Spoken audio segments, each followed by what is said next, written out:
C'est toujours un plaisir de vous retrouver scotché devant votre chaîne Halal Matim dans le résumé de l'information de la semaine. À la présentation, Maïdan Ndiaye, mesdames et messieurs, bienvenue.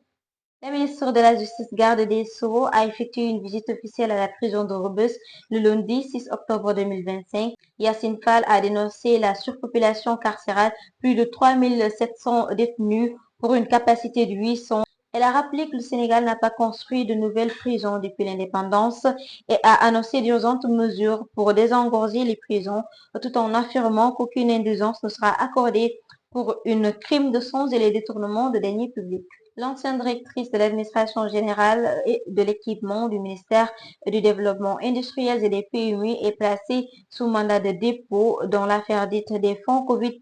Mardi 7 octobre 2025, selon le journal Libération, le parquet général a formé un pourvoi en cassation contre l'arrêt de la chambre d'accusation de la Cour d'appel de Dakar. L'avocat de Ndeye Aminata Loum Ndiaye estime que la persistance du parquet à maintenir sa cliente en détention n'a plus de justification juridique solide au regard des précédentes conclusions des juridictions financières. Le président de l'Assemblée nationale, El Malik Ndiaye, a reçu mercredi 8 octobre 2025 une importante délégation parlementaire britannique en visite officielle au Sénégal. Cette rencontre s'inscrit dans la dynamique de la diplomatie parlementaire, levier essentiel pour renforcer les relations d'amitié, de coopération, mais aussi de partenariat économique entre les deux pays.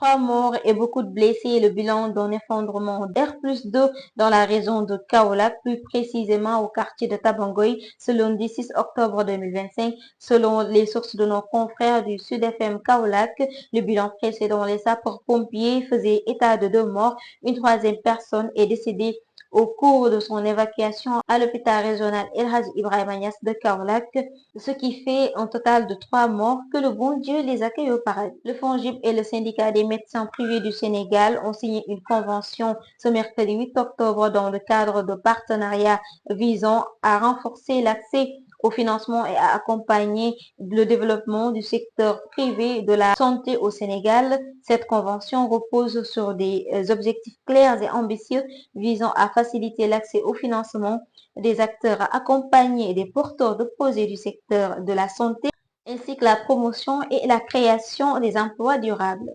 La deuxième édition du Forum Invest in Sénégal s'est achevée ce mercredi 8 octobre 2025 sous la présidence du Premier ministre Ousmane Sonko, après avoir accompagné ses hôtes pour une visite chargée de symboles au cimetière des tirailleurs sénégalais de Thiaroye le mardi 7 octobre 2025.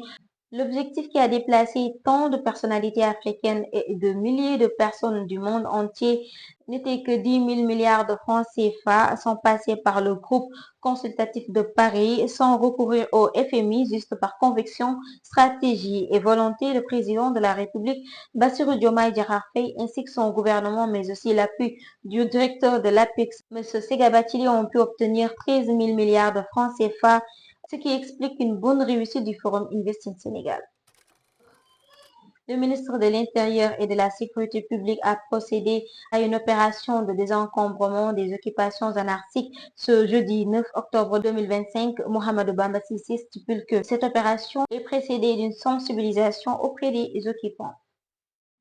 Nous sommes au mois d'octobre et quand on le dit, toutes les pensées se dirigent vers les femmes victimes du cancer. Nous allons devoir écouter le reportage qui achève le résumé de l'information de la semaine.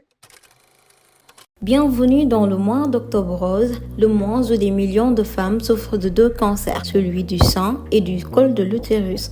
deux maladies douloureuses qui tuent à petit feu à travers des symptômes tels que la modification de la taille ou de la forme du sang, des douleurs persistantes, des infections persistantes par le virus du papillomavirus humain. Les zones affectées du cancer du sang et du col de l'utérus sont respectivement la glande mammaire et le col de l'utérus. Chères braves dames, nous sommes de tout cœur avec vous pour qu'ensemble nous fassions notre possible pour lutter contre le cancer. Les dépistages sont la mammographie et la palpation pour le cancer du sang et le test HPV et frottis cervico-utérin pour celui du col de l'utérus. Mieux vaut prévenir qu'essayer de guérir avec une mode de vie sain. Dépistage précoce, c'est les personnes à risque et la vaccination anti-HPV. Ensemble, luttons contre le cancer.